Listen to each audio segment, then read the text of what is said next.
So big pass லைவ்ல வந்து பார்த்தீங்கன்னா அடுத்து ஒரு பயங்கரமான ஏவி போட்டிருந்தாங்க. அந்த ஏவிலையுமே முத்துக்குமரனை காணவில்லை அப்படின்ற மாதிரி தான் சொல்லணும் போல இருக்கு. அது என்னன்றதையும் பார்க்கலாம். அடுத்து அன்அபிஷியல் ஓட்டிங் அனாலிசிஸ்ல என்ன நடந்துட்டு இருக்கு, யார் டைட்டில் பக்கத்தில் போறதுக்கான ரேசிங்ல இருக்காங்க அப்படின்றதையும் பார்த்துட்டு, அடுத்து விமர்சனங்கள் எப்படி எடுத்துக்கலாம், என்ன மாதிரி ஹேண்டில் பண்ணணுன்ற மாதிரி சில விஷயங்கள் டிஸ்கஷன் போச்சு. வணக்கம் மக்களே, நேஷனல் உச்சில இருந்து உங்கள் மணிவண்ணன். சேனலுக்கு புதுசாக இருந்தீங்கன்னா சப்ஸ்கிரைப் பண்ணிருங்க. பல பேர் வீடியோ பார்க்குறீங்க, ஆனால் லைக்கே போடாமல் வீடியோ பார்க்குறீங்க. ஸோ லைக் போட்டு வீடியோ பார்த்தா ரொம்ப ரொம்ப யூஸ்ஃபுல்லாக இருக்கும். கண்டென்ட்டுக்குள்ளே போயிடலாம்.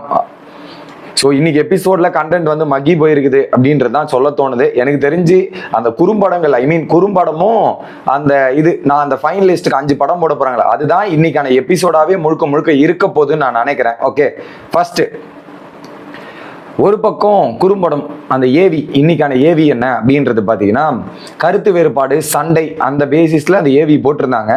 அதுல குறிப்பா பயங்கர டாமினேஷன், அந்த ஃப்ரேம் ஃபுல்லா பயங்கர டாமினேஷன். அதுல ஆரம்பிக்கும் போது சௌந்தர்யால ஆரம்பிச்சு நல்லா டிராவல் ஆகுதுங்க.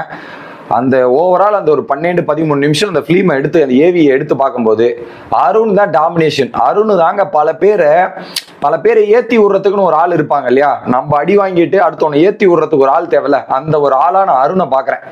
அவ்வளோ ஏவியில பயங்கரமான bro touch me bro touch me அப்படின்றதா இருக்கட்டும், அர்ணவ் கூடன்ற மாதிரி நிறைய பேரோட வளர்ச்சிக்கு காரணமாவே இருந்திருக்கிறது அருண் அவர்கள் அப்படின்றது அந்த ஏவி பார்க்கும்போது கிளியர் கட்டா தெரிஞ்சிருக்கு அப்படின்றது நான் பாக்குறேன். அடுத்ததா பாத்தீங்கன்னா ஸோ அருண் டாமினேஷன், எனக்கு தெரிஞ்ச ஹையஸ்ட் டாமினேஷன் அருண் தான் எனக்கு தெரியுது. அடுத்து பாத்தீங்கன்னா சௌந்தர்யா, அப்புறம் ஜாக்லின், இந்த லிஸ்ட்ல சௌந்தர்யா, ஜாக்லின், அன்ஷிதா, இந்த 3 பேரை சேம் கிரைடீரியால வராங்க.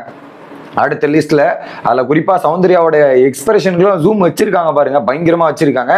ஜாக்லினும் ஏகப்பட்ட சண்டைகள் இதெல்லாமே வருது. அதுக்கப்புறம் ரவீந்தர் வாரம் சண்டை, அந்த சண்டையை எடுத்துட்டு ரவீந்தர், ரஞ்சித் இது எங்கெங்கெல்லாம் கோவப்பட்டாரோ ரஞ்சித், அந்த சண்டைகள்ன்ற மாதிரி ஆல்மோஸ்ட் எல்லாமே கவர் பண்ணிருந்தாங்க அதுல. ஆனா அதுல லீஸ்டா வந்தது யாருன்னா பவித்ரா கோவப்பட்டது லீஸ்ட். முத்துக்குமரன் எங்கடா காணோம், முத்துக்குமரன் தேட வேண்டியதா இருக்குங்க ஃப்ரேம்லயே, முத்து எங்க போனாரு அப்படின்ற மாதிரி இருந்தது. எப்பா இவ்வளவு டிபேட் பண்ணிருக்கேன், இவ்வளவு இது பண்ணிருக்கேன், ஒரு சண்டை காட்சிக்குள்ள கூட முத்துக்குமரன் வரலையா அப்படின்ற கேள்வி இருக்கு. முத்துவதே நம்ம தேடி கண்டுபிடிக்கிற அளவில் தான் இருந்தது. பவித்ரா எந்த நிலைமையில இருக்காங்களோ அதே நிலைமையில நம்ம ஏவில முத்துக்குமரனை பாக்குற மாதிரி எனக்கு தோணுச்சு மக்களே. ஏன்னா நிறைய பேரோட சண்டை, ஏன் விஷால் சண்டை போட்டு நீங்க பாத்திருக்கீங்களா, வாரம் கேள்வி கேட்டது, அருண் கூட சண்டை போட்டது, இதெல்லாமே எடுத்து விஷால கூட கவர் பண்ணிருக்காங்க. அப்படி முத்துக்குமரனோட ஏவி ஒண்ணு கூட உங்களுக்கு கிடைக்கலடா கவர் பண்றதுக்கு, அப்படி இல்லாமையா போயிருச்சு முத்துவோட நிலைமை அப்படின்றதான் எனக்கு ஷாக்கிங்கா இருந்தது. என்ன இந்த ரயான் கூட சண்டை கார்டனர்ல எனக்கு பயமா அப்படின்றது மட்டும்தான் இருந்தே தவிர்த்து பெருசா முத்துக்குமரனோட ஏவி கம்பேர் டு அதர்ஸ் ரொம்ப ரொம்ப கம்மியா இருந்தது அப்படின்றது பார்க்க முடியுது. நீங்க என்ன நினைக்கிறீங்க அப்படின்றது கமெண்ட் பண்ணிருங்க. அடுத்து அன்அபிஷியல் ஓட்டிங்ல வந்து பாத்தீங்கன்னா கிட்டத்தட்ட 49.37 2,34,000 வாக்குகள். கிட்டத்தட்ட ஜாக்லினோட ஃபேன்ஸ், ஜாக்லினோட இது வந்து முத்துக்குமரனுக்கு தான் வாக்களிக்கிறார்கள் அப்படின்றது கிளியர் கட்டா தெரியுது. ஏன்னா 46ல இருந்த முத்துவோட வாக்கு பர்சன்டேஜ் 50 வரையும் போயிட்டு இருந்தது. இப்ப சடனா தான் டிகிரீஸ் ஆகுது. பட் ஜாக்லின் போகும்போது ஒரு வார்த்தை சொல்லிட்டு போயிட்டாங்களே, நான் ஜெயிக்கலனா என்னடா முத்து நீ ஜெயிச்சுட்டு வாடா எனக்காக அப்படின்னு சொன்னாங்க இல்லையா. அவங்க பல இடங்கள்ல சொல்லியிருக்காங்க, முத்து இந்த கப்பு எனக்கு தேவை, முத்து எனக்கு கிடைக்கணும், ஆனா எனக்கு கிடைக்கல வேற யாருக்கு போகுதுன்னா அது உன் கைக்கு தான் போன முத்துன்ற மாதிரி பல இடங்களை சொல்லியிருக்காங்க ஜாக்லின். ஸோ ஜாக்லினோட ஆசையே அதுனா ஜாக்லினோட ஃபேன்ஸ் அதை நிறைவேற்றி வைப்பாங்க இல்லையா, அவங்களுக்கு போய் பண்ணுவாங்கல்ல, ஜாக்லின் சொன்னா அதை செய்வாங்கல்ல, அந்த கேட்டகிரியில முத்துக்குமரனுக்கு ஓட்டு வருகிறது அப்படின்றது பார்க்க முடியுது. 49.37 2,30,000 வாக்குகள். ஸோ 2 லட்சத்தை 2வது வாட்டி முத்துக்குமரன் கிராஸ் பண்றாருன்னு நினைக்கிறேன், எனக்கு தெரிஞ்ச வரையும் 2வது வாட்டி. அடுத்து சௌந்தர்யா 20.05 95,000 வாக்குகள். கிட்டத்தட்ட அங்க பாத்தீங்கன்னா 1,40,000 வாக்குகள் டிஃபரன்ஸ் இருக்கு. கண்டிப்பா அபிஷியல்னு இதான் இருக்கும்னு நினைக்கிறேன். அதுல எந்த விதமான மாற்று கருத்துமே இல்லை அப்படின்றது. சௌந்தர்யா ரன்னர் அப், அதுல மாற்று கருத்து இல்லை. ஏன்னா அவங்களுக்கு தடையா இருந்ததே ஜாக்லின் தானே. ஜாக்லின்ற தடை போனதுக்கு அப்புறம் அவங்க ஜாலியா ஃப்ரீயா இருந்துட்டுவாங்க, என்ன பண்றது.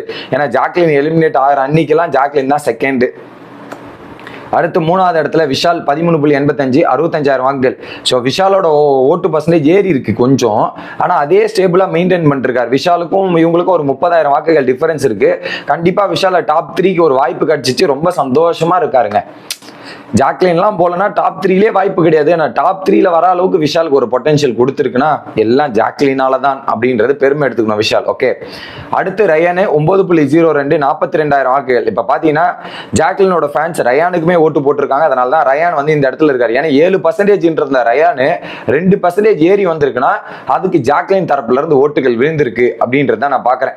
அடுத்து ஃபைனல் பிளேஸ் பவித்ரா 7.71 36,000 வாக்குகள். கிட்டத்தட்ட பாத்தீங்கன்னா ஒரு 6,000 வாக்குகள் இருக்கு.